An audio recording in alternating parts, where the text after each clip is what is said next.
Walang pasok ngayon. So, magtuturo ako for today's lesson. Ayan o, mga ibang teachers, activities na pinapagawa, mga iba online, sa akin, asynchronous. Meaning, pagtapos na kayo doon, kasi feeling ko, maraming pinapagawa, panoorin yung video na ito. Para hindi sayang araw nito. Maganda pa naman yung topic.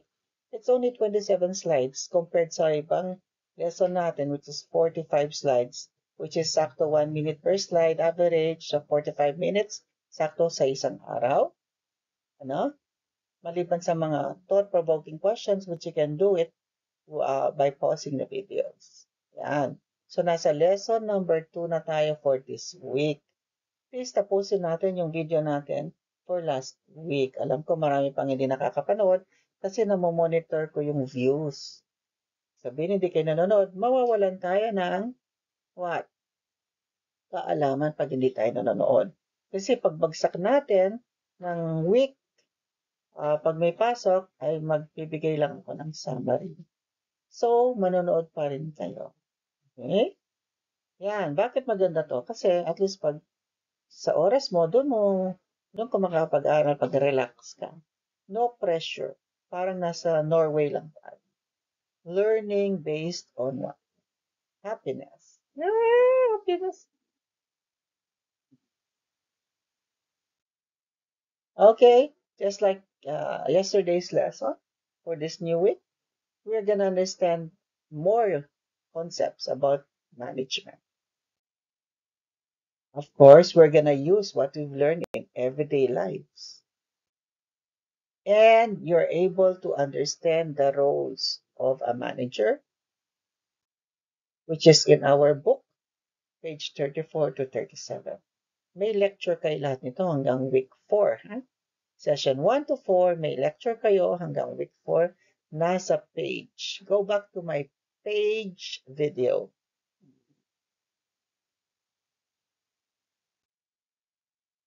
So, this week's output, alam na natin yan, meron role play. Okay? Forget? So, let's discuss. Based on your own personal skill, what is the best management level you prefer to be in? Ano gusto mo, maging supervisor, maging manager, maging CEO? At bakit? Pause this video and think about it. Next is, what is the most difficult management level? Sasabihin automatic, siyempre yung top management kasi CEO. Depende yan sa skills ng tao. Depende yan. Isip mabuti, pause this video, and reflect. Let's discuss the roles of a manager. Maiksi lang to. So, pag sinabing role of the manager, ito yung dapat maging ugali ng manager pagdating sa trabaho. Or, sa inyong level, senior high school students, ito yung magiging ugali ng isang leader sa isang group. Or, pag teacher ka, ito yung ugali ng isang GLC, assistant principal, principal, master teacher, basta't yun nangunguna. Subject coordinator, proponent for projects, kasama kayo dyan. Mahalaga to. What is your role? Remember, our role is not boss. We just have to function our responsibility as stated in the job description. Yan. Okay? First one, interpersonal roles. Usually, the figurehead o yung tinitingala mong taong leader, liaison, manager as figurehead is a role model for the members of the organization. He walks the talk. As a leader, he is or she provides direction to the activities and outputs of his or her subordinates. Dapat itong leader, manager, ay may isip, tamang pag-iisip, mentally strong, walang bahid na satanas. Bakit? Kasi Kailangan mong bigyan ng tamang direction yung mga subordinates mo. No politics, no favorites, because it is a role. You are paid to what? Do a responsibility, not what? Corrupt the system. And that means you are what? You have good relationships with everybody. A liaison, he or she coordinates the activities of his or her members with activities of other groups within the organization. Not only are you a leader for your specific scope, but you also have to coordinate with other leaders. So, ganyan tayo. Parang sa organisasyon, meron kayong SSG, President, tapos meron din organization lahat ng presidents para mas streamline at makuha yung best practices. Next is informational roles. Monitor, disseminator, spokesperson. Aside from having good relationship with your members, interpersonal, meron kayong informational roles. A manager also serves the role of a monitor who is responsible for gathering relevant information and tracking what is happening inside and outside the organization. Kaya sa atin, ay meron tinatawag na check and balance. Siyempre, pag isa kang mabuting manager at you're applying our management theories, pag may problema ang group, anong gagawin? We have to resolve it through the right, what you call, process. Like where we go to the higher boss for resolution, punta ka sa department for conflict resolution. Yung kasi sa business, may iba't ibang department. Meron department nag-handle ng problema. May department nag-handle ng benefits. May department nag-handle ng policy. Ganoon. Ito pa doon. Okay? And as a manager, that's one way of monitoring. Monitoring. And also, a manager needs to talk to his people. Kaya, ang interpersonal, hindi lang good relationship. It's about understanding the outputs of your members. Alongside being a monitor, the manager also acts as disseminator who shares with the members the relevant information that he or she gathers for the improvement of the organization. He or she is also a spokesperson who acts as an official communicator of the organization. A manager relays important directives from top management or yung, di ba, tatlong levels of management yan, yung mga CEO. So the mid-manager always tells the goals of the organization or the things that needs to be done for the day. He also shares what? Information that will help improve what? The members. Kaya tayo, kung isa tayong manager or leader sa isang group at madamot tayo, hindi tayo, wala tayong karapatan maging manager or leader. Wag. Sisirain mo, kokorap mo lang yung system. Pag leader ka, you're there to improve your team. Kasi paminsan kasi nangyayari sa real business setting, even sa local business setting, ay takot malampasan ng promotion yung mga manager pag sinobrahan ng tulong o dinevelop yung kanilang employees. Nangyari sa akin yan. So let's give you an story. So, nag-work ako sa isang company, CDCI. Nung college ako, officer ako, president of several organizations. President, college siya na. And talagang we were successful. Streamlining everything. Believe me, I was no joke during college. Okay? And siyempre, pag ganun ka, kilala ko. Mabait pa naman ako. I'm known for my kindness, but for my strictness as well. Stricto. Kita ko, pero pag marami kang kalokohan, hindi ka tumutulong sa team, stricto ako, masasagot ka. So, nag-apply ko sa first job ko in a formal company. Nakilala ako ng boss. Dati ko pa lang siyang subordinate sa isang organisasyon ng president ako sa college. Hindi mo kilala, sabi ng gano'n. Nag-apply ako. Hindi ko maalala. Kasi nabagit siya ng pangalan. Si ano, Kasama mo? Sabi ko, hindi. Natuwa. Basta, kasama mo ko dun sa organization ng president. Tapos, tanggap ka na sa trabaho, sabi ko. Kilala ko yung gawain mo. Ay, salamat po. At ikaw ay magiging quality inspector. May rank ko na po agad, hindi ordinary po. Mas job yun. Pero, siyempre, magaling tayo. Yes. Put my work. Pero I also celebrate, play hard. Pero pag trabaho. Kaya nasa classroom, pag nagtuturo ako, nagtuturo.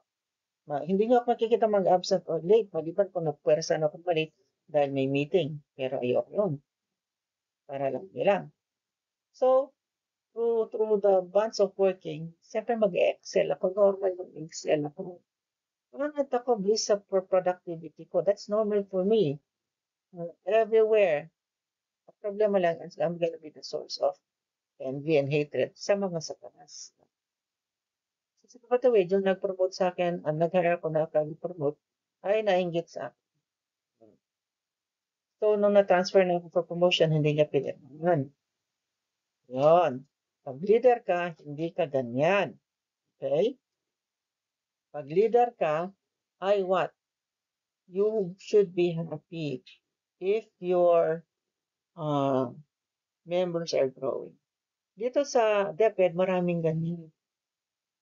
Kahit hindi nga leader hindi nila bibigay yung best sa'yo. Tatago nila. Kasi natatakot sila na baka maging kanilang master teacher or principal. It's so sad, pero mayroon ganon everywhere. Then we're studying this because this is what ethical standards of management. You're so happy. You should be happy we're studying this kasi pag naging professionals na kayo class, what? You are going to be a good person. So don't forget, he or she gathers information, gives relevant information to improve the organization. Each member, they communicate them.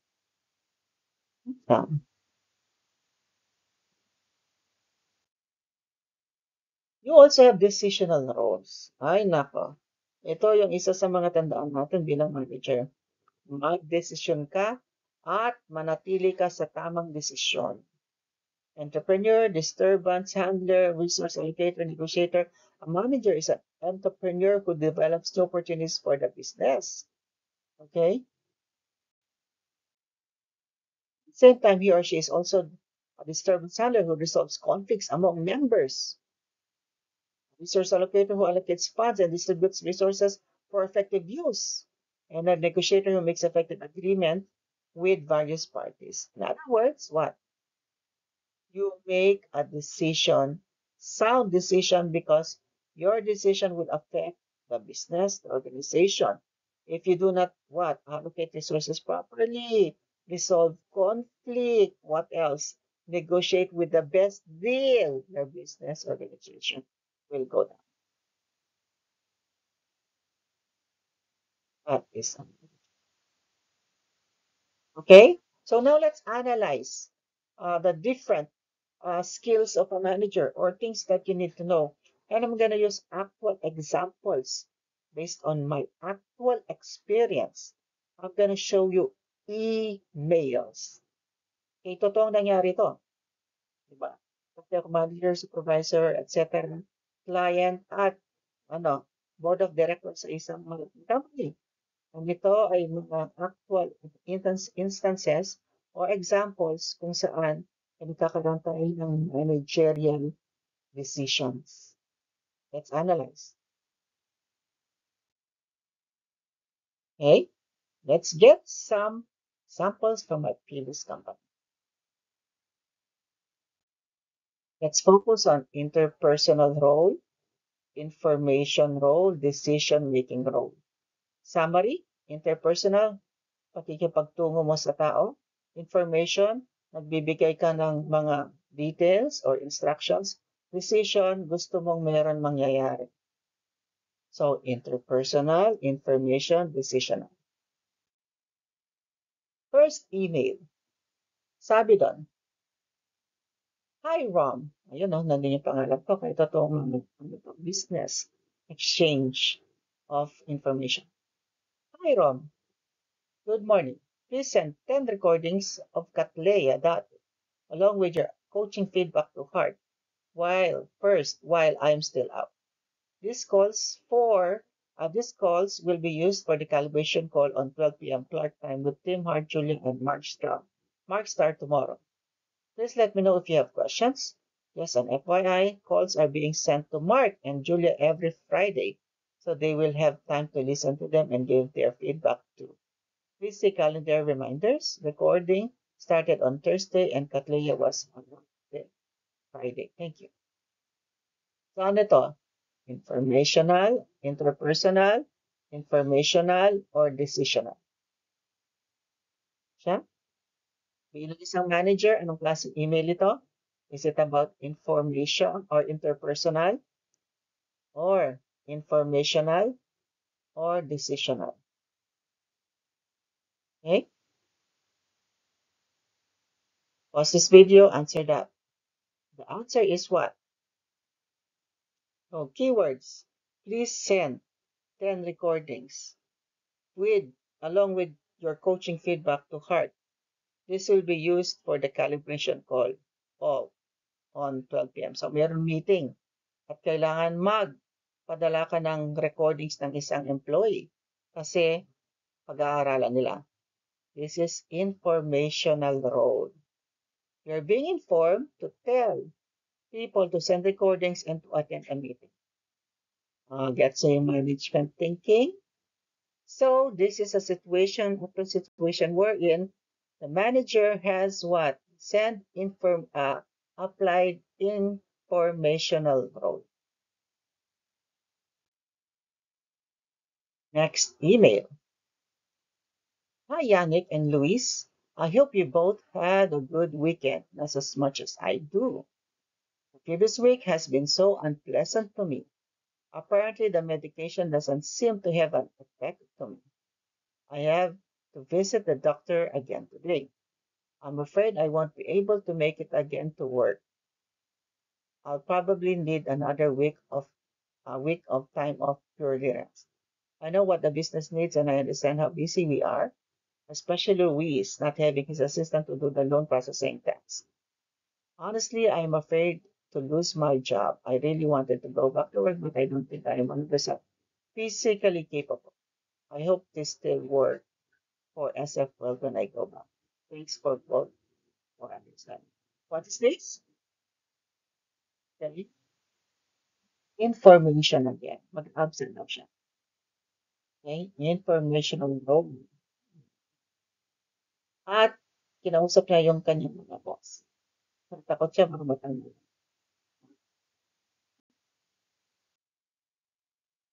Okay, out of the office scale. Monday, the 8th is fine. I will catch up with her. I'll catch up with her when back. Foreigner to Taiwan.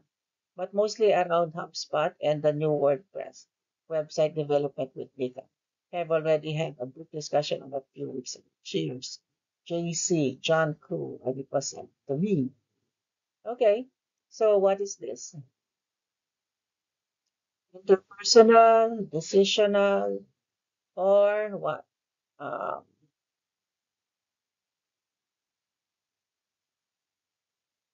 Interpersonal.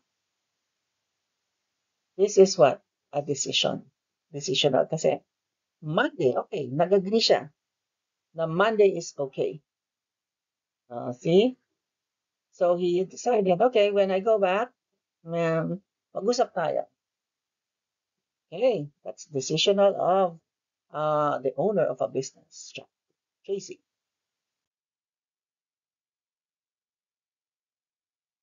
Hi, Tim. No time to work out? Really? Are you sure? Have a look at this. Oh, what is this? This is what? Interpersonal. Talking about other things outside from work. No exercise? That's not work related. So they're trying to talk about, ordinary things. Hi, Tam. That's me. Regular catch up.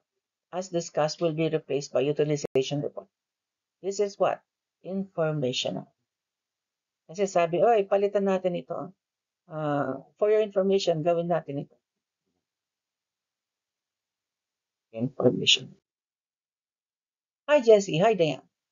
Good day. I have spoken to Dave and he is not happy that no one showed up today. Meron na absent. Dapat, good old days. Mga, ano ba ito? Boss pa ako dito. I have spoken to Dave and he is not happy that no one showed up today. I totally get him and I hope we fix this going forward. We have any other names in the pool, even if I get lead higher of what Kim's getting. Okay. So, kasi meron dito ay nag-apply ng trabaho. Client ko yan. At hindi sumupot. So, hindi masaya yung boss. So, what is this? Okay. It is both informational and it is both interpersonal kasi sinabi nga ba.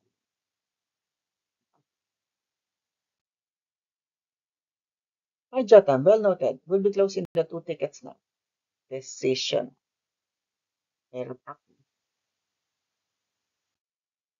Okay, I hope you enjoyed those actual manager decisions. Why is it important to understand management roles and functions? Nakita nyo, pag manager ka, critical thinking. Okay? Do you see yourself as a manager in your career? Right now, maybe yes, maybe no. But imagine the high level of decision making as a manager is and how important good decisions should be made. Nakikita nyo lang kasi school level, pero nasa industry level, mataas na yun. Malayo na yan. It is something that is, things that will help people improve their lives or you will destroy their lives. Ganun ang manager. When you're a leader, it's the same thing. And I as an experienced manager for 25 years, I know how this works. Kaya, for me, personally, as a resource person, okay, not only as your teacher, management role, understanding them is very important para hindi ka napapasubo sa kapahamakan. Because every day, one day, you are going to be a manager in your own home, in your own household. And how are you going to make decisions? One day, you're going to be a school principal, that's a manager. Assistant principal, that's a manager. GLC, that's a manager. Group leader, so class, that's a manager role. How are you going to make decisions? Understand interpersonal roles, decisional roles, and what? Informational roles. There are 3 different roles and functions. So, session 2 completed with the next topic. Stay safe and love learning. This is a short